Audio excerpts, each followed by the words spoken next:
کبھی کبھی مجبوری میں انسان کوئی ایسا انتہائی قدم اٹھاتا ہے جس کا مقصد ناقابل برداشت دکھ سے چھٹکارا پانا یا لوگوں کی ہمدردیاں حاصل کرنا ہوتا ہے، مگر بد نیت انسان ان ہمدردیوں کا بھرپور فائدہ اٹھاتا ہے، جیسا کہ یہاں وہ بیوپاری بھی اپنے جگر گوشوں کو غیروں کے آغوش میں دے کر مطمئن تھا کہ لوٹ کر تو وہ اسی کے آنگن میں یہ کبوتر اتریں گے۔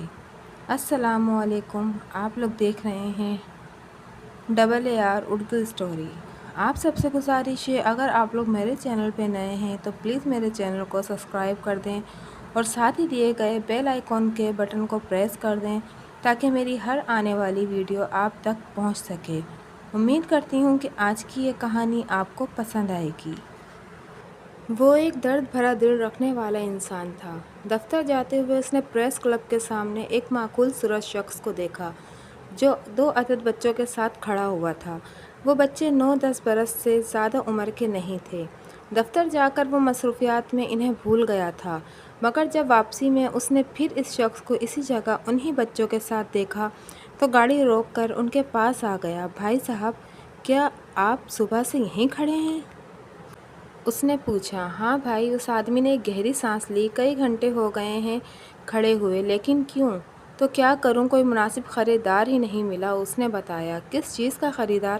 انور نے حیرت سے پوچھا۔ ان دونوں بچوں کا، اس نے بتایا۔ میں انہیں بیچنے نکلا ہوں۔ پھر اس نے ایک بچے کی طرف دیکھا۔ بابی، انکل کو اپنے دانت دکھاؤ۔ بابی نامی اس بچے نے انور کو اپنے صاف ستھرے دانت دکھا دیے۔ پھر اس نے دوسرے سے کہا، ٹونی، انکل کو اپنے ناخن چیک کرواؤ۔ جناب، آپ کے بچے بالکل صاف ستھرے ہیں، انور جلدی سے بولا۔ لیکن آپ انہیں کیوں بیچ رہے ہیں؟ تو اور کیا کروں جناب، کوئی اپنی مرضی سے اور اپنی خوشی سے اپنے بچے بیچتا ہے، اس نے کہا۔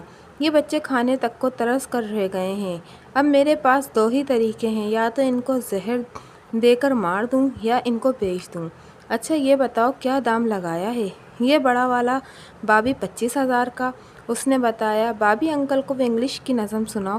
بابی نے ابھی پڑھنا ہی شروع کیا تھا کہ انور جلدی سے بولا، اوکے اوکے، میں سمجھ گیا، بچے پڑھے لکھے ہیں۔ اور یہ چھوٹا والا، یہ کتنے میں دے رہے ہیں؟ اس کا نام ٹونی ہے اور یہ 20,000 کا ہے۔ اگر کسی ایک کو لینا چاہوں تو؟ نہیں جناب، لینا ہے تو جوڑی لینی ہوگی، اس نے آدمی سے کہا۔ ان دونوں میں بہت محبت ہے، یہ ایک دوسرے کے بغیر نہیں رہ سکتے۔ انور کو خود بچوں کی ضرورت تھی۔ گھر میں 2 ہی افراد تھے، انور اور اس کی بیوی اسما۔ شادی کو 5 برس گزر چکے تھے، لیکن اولاد کے آثار نہیں پیدا ہو سکے تھے۔ اسما نے بچوں کی بہت سی تصویریں جمع کر کے رکھی تھیں اور ان کو دیکھ دیکھ کر روتی رہتی تھی۔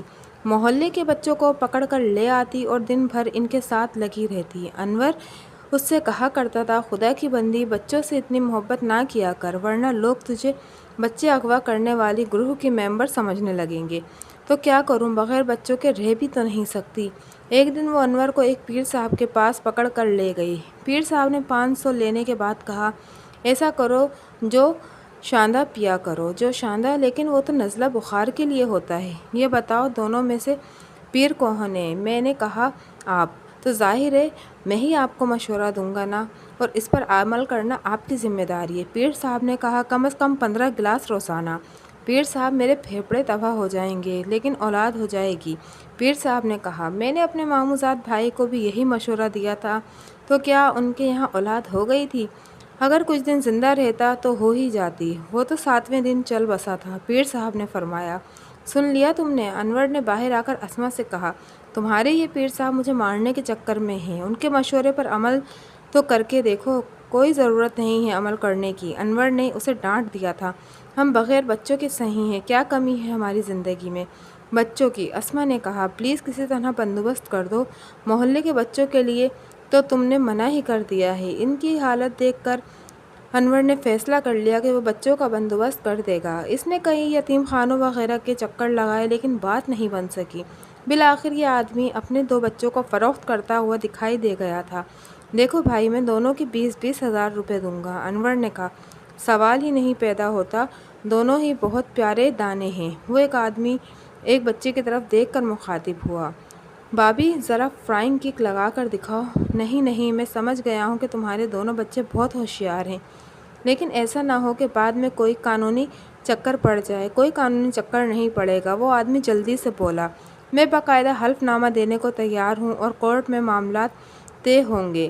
ٹھیک ہے تو کل یہیں آ جانا، میں دونوں کو خرید لوں گا۔ انور نے گھر آ کر اسما کو بتایا، نیک بخت اب تو خوش ہو جاؤ، تمہارے لیے بندوبست ہو گیا ہے۔ میرے لیے کس کا بندوبست کر دیا؟ 2 بچوں کا، دونوں کو خرید کر لا رہا ہوں صرف 45,000 میں۔ یہ تو بہت ظلم کی بات ہے، آپ بچوں کو ماں باپ سے الگ کر رہے ہیں۔ اسما نے کہا، ارے وہ بچے خود ہی الگ ہونے کو تیار ہیں تو میں کیا کر سکتا ہوں؟ اور ہیں کیسے، بہت پیارے، بہت کیوٹ۔ انور نے بتایا، انہیں دیکھ کر تمہارا دل خوش ہو جائے گا۔ تو جائیں، خدا کے لیے جلدی سے لے کر آ جائیں، کل ملیں گے، قانونی کارروائی بھی تو مکمل کرنی ہوگی، ان کے لیے کمرہ تیار رکھنا۔ دوسری صبح انور نے بینک سے 45,000 نکالے اور اس جگہ پہنچ گیا۔ وہ آدمی اپنے وعدے کے مطابق دونوں بچوں کو لیے کھڑا تھا۔ آئیے جناب، اس نے کہا، یہ دونوں تو کب سے آپ کا انتظار کر رہے ہیں۔ 1 گھنٹے کی کارروائی کے بعد دونوں بچے انور کے حوالے کر دیے گئے۔ اس آدمی نے دونوں بچوں کو پیار کرتے ہوئے کہا، دیکھو ابو کو زیادہ تنگ مت کرنا، یہ میرے ابو نہیں ہیں۔ بابی نے احتجاج کیا، نہیں بیٹا، آج سے ان کو اپنا ابو سمجھو، یہ تمہیں کھلائیں گے، تمہاری پرورش کریں گے، تمہارا خیال رکھیں گے اور گھمانے بھی لے کر جائیں گے۔ ٹونی نے پوچھا، کیوں نہیں بیٹا، خوب سیر کراؤں گا، اب جاؤ تم دونوں۔ بچے بھی عجیب مزاج کے تھے، انہوں نے مڑ کر بھی باپ کی طرف نہیں دیکھا اور گاڑی میں بیٹھ گئے۔ ابو، یہ گاڑی آپ کی ہے؟ بابی نے راستے میں پوچھا۔ ہاں بیٹا، یہ میری ہے، لیکن میرے امی ابو کے پاس تو بائیک بھی نہیں ہے۔ بھائی تمہیں نہیں معلوم؟ ٹونی نے جیسے سمجھانے کی کوشش کی، جو ابو اصلی ہوتے ہیں ان کے پاس کچھ نہیں ہوتا اور جو نقلی ہوتے ہیں ان کے پاس سب کچھ ہوتا ہے۔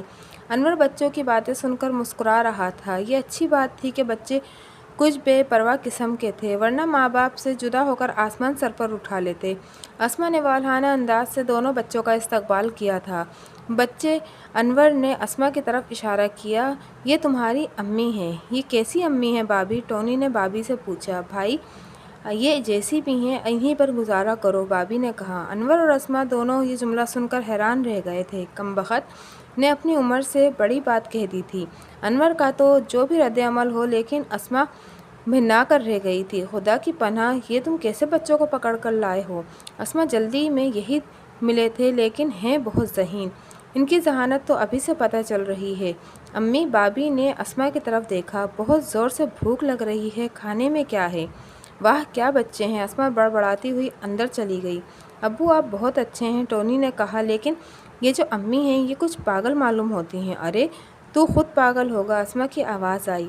اس نے ٹونی کی آواز سن لی تھی اور پھر اس نے انور کی طرف دیکھا۔ انور پلیز واپس کراؤ ان بچوں کو۔ کیا پاگل ہو گئی ہو؟ ان بچوں پر 45,000 روپے خرچ ہوئے ہیں، اب تو ہم بھی کہیں نہیں جائیں گے، ٹونی نے کہا۔ او واہ، ایک تو اتنی مشکل سے اپنے گھر سے جان چھوٹی ہے اور آپ لوگ ہمیں دوبارہ بھیج رہے ہیں۔ اچھا بابا، کوئی نہیں بھیج رہا، انور زج ہو گیا تھا، تم دونوں کو یہیں رہنا ہے۔ اسما نے ان دونوں کے لیے ایک کمرہ ٹھیک کر دیا تھا، ان میں ان کی ضروریات کی ہر چیز تھی۔ ان کی تفریح کے لیے کمرے میں ایک ویڈیو گیم بھی رکھ دیا گیا تھا۔ انور اور اسما بچوں کو کمرے میں بھیجنے کے بعد بہت دیر تک انہی کے بارے میں باتیں کرتے رہے۔ کس اسکول میں ایڈمیشن دلانا ہے، ان کی ڈریسنگ کیسی ہونی چاہیے، ان کو ایڈاپٹ کرنے کی خوشی میں تقریب کب ہو۔ دروازے پر ہونے والی دستک نے دونوں کو چونکا دیا۔ انور نے دروازہ کھولا، ٹونی کھڑا ہوا منہ بسول رہا تھا۔ کیا ہوا بیٹا؟ انور نے پیار کرتے ہوئے پوچھا۔ ابو، مجھے اس کمرے میں نہیں سونا، ٹونی نے کہا۔ میں تو آپ دونوں کے ساتھ سوؤں گا۔ یہ دونوں ہم دونوں کے ساتھ؟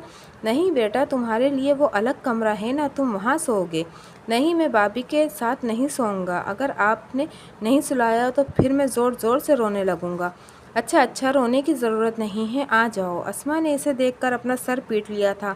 یہ تم ان کو کیوں لے کر آ رہے ہو؟ بچہ ہے، ہمارے ساتھ سونے کی ضد کر رہا ہے، انور نے ڈرتے ڈرتے کہا۔ ہاں امی، صرف آج رات، ٹونی نے کہا، صرف آج رات آپ دونوں کے ساتھ سونا ہے اور کل سے اپنے کمرے میں سوؤں گا اور بھائی آپ دونوں کے ساتھ سوئے گا۔ کیا پھر بابی سونے کے لیے آ جائے گا؟ ہاں امی، باری باری، ایک رات تو آپ کے پاس میں سوؤں گا اور پھر دوسری رات بابی۔ انور، اب یہ بچے ناقابل برداشت ہوتے جا رہے ہیں، اسما دھیرے سے بولی۔ امی، آپ اور ابو باتیں کرتے رہیں، میں کچھ نہیں سن رہا۔ ٹونی نے دونوں کے درمیان لیٹ کر آنکھیں بند کر لی تھیں۔ ٹھیک 4 بجے کے قریب بابی بھی اپنے بھائی کو ڈھونڈتا ہوا اس کے کمرے میں پہنچ گیا۔ انور کو اسے بھی اسی بستر پر سلانا پڑا تھا۔ انور، کیا تم مجھے پاگل کرنے کے لیے ایسے بچے اٹھا کر لائے ہو؟ اسما دانت پیستے ہوئے بولی، ارے تو معلوم کیا تھا کہ دونوں ایسے نکلیں گے؟ میں تو کہتی ہوں کہ ان کے باپ نے انہیں بیچا نہیں ہے بلکہ ان سے جان چھڑائی ہے۔ اب کچھ بھی ہو، یہ بچے ہمارے گھر کے ہیں، ہمارے اپنے ہیں، ہمیں ان کے ساتھ ہی گزارا کرنا ہے۔ وہ آپ دونوں اتنی باتیں کیوں کرتے ہیں؟ ٹونی اچانک بول پڑا، کیا آپ لوگوں کو نیند نہیں آتی؟ خواہ مخواہ ہماری نیند بھی برباد کر رہے ہیں۔ میرے خدا، یہ بچے ہیں یا مصیبت ہیں؟ اسما بوکھلا کر بولی، یہ تمہارا ہی شوق تھا، اب خود ہی بھگتو۔ دوسرے دن وہ لوگ بہت دیر سے اٹھے، دونوں بچے کمرے میں نہیں تھے۔ خدا کی پناہ، کہاں چلے گئے دونوں؟ انور نے پریشان ہو کر کہا، ایسا نہ ہو کہ بھاگ گئے ہوں۔ بھاگ جائیں تو اچھا ہی ہے۔ کیسی بات کر رہی ہو، ہم قانونی چکر میں پھنس جائیں گے۔ میں باقاعدہ عدالت سے لے کر آیا ہوں دونوں کو، عدالت ہماری جان کھا جائے گی۔ کچھ دیر بعد باہر سے شور و غل کی آوازیں آنے لگیں۔ اسما اور انور دوڑتے ہوئے گیٹ پر پہنچے۔ محلے کے ایک شخص نے دونوں بچوں کے ہاتھ تھام رکھے تھے اور زور زور سے شور کیے جا رہا تھا، نالائق، بدتمیز، نہ جانے کس کی اولاد ہیں۔ امی بابی اسما کو دیکھ کر ٹھنکا۔ ابو ٹونی نے انور کی طرف آنے کی کوشش کی۔ انور صاحب، یہ کیا سلسلہ ہے؟ یہ بچے آپ کے کیسے ہو گئے؟ یہ ایک درد بھری داستان ہے اکرم بھائی، آپ یہ بتاؤ ہوا کیا ہے؟ اب کیا بتاؤں، یہ دونوں بچے میرے گھر میں گھس گئے تھے، اکرم نے بتایا۔ پھر ایک عجیب حرکت کی کمبختوں نے۔ سمجھ میں نہیں آتا کہ آپ نے بچوں کو کیسی تربیت دی ہے۔ پھر اب سے پہلے تو کبھی ان کو نہیں دیکھا تھا، پھر یہ اچانک آپ کے بچے کہاں سے ہو گئے؟ میں نے بتایا نا کہ ایک درد بھری داستان ہے، لیکن آپ کے ساتھ کیا ہوا تھا؟ وہ بھی ایک درد بھری داستان ہے انور بھائی، اکرم نے کہا، پھر اپنی آواز نیچی کی کہ یہ کمبخت مجھ سے کہہ رہا تھا، انکل انگلش فلموں میں جس طرح پیار کرتے ہیں، آپ بھی آنٹی کو اسی طرح پیار کریں۔ لا حول ولا قوت، انور اچھل پڑا۔ معاف کرنا اکرم بھائی، میں ابھی ان کے دماغ درست کرتا ہوں۔ وہ دونوں بچوں کو پکڑ کر گھر لے آیا۔ چلو بچوں، اب تم دونوں اپنے گھر جانے کے لیے تیار ہو جاؤ۔ ہاں ہاں، واپس کریں کمبختوں کو، یہ اگر رہ گئے تو پھر ہم محلے میں نہیں رہ سکیں گے۔ 1 گھنٹے کے بعد انور دونوں بچوں کو لے کر ان کے باپ کے پاس کھڑا تھا۔ خدا کے لیے بھائی، اپنے بچے واپس لے لو، اس نے کہا۔ آپ تو یہ نہیں ہو سکتا جناب، آپ سودے سے انکار نہیں کر سکتے۔ اب میں آپ کو پیسے کہاں سے واپس کروں گا؟ وہ تو سب ادھار میں چلے گئے ہیں۔ ارے بابا، تم سے پیسے کون مانگ رہا ہے؟ بس تم اپنے امانت کو سنبھالو، ہمارے لیے یہی بہت ہے۔ مرضی ہے آپ کی، چھوڑ جائیں دونوں کو۔ دوسری شام کو دفتر سے واپس پر انور کو وہی آدمی ایک 5 اسٹار ہوٹل کے سامنے بیٹھا ہوا دکھائی دے گیا۔ اس نے ساتھ ہی دونوں بچے بھی تھے اور اس کے ہاتھ میں ایک پلے کارڈ تھا جس پر لکھا تھا، بچے برائے فروخت۔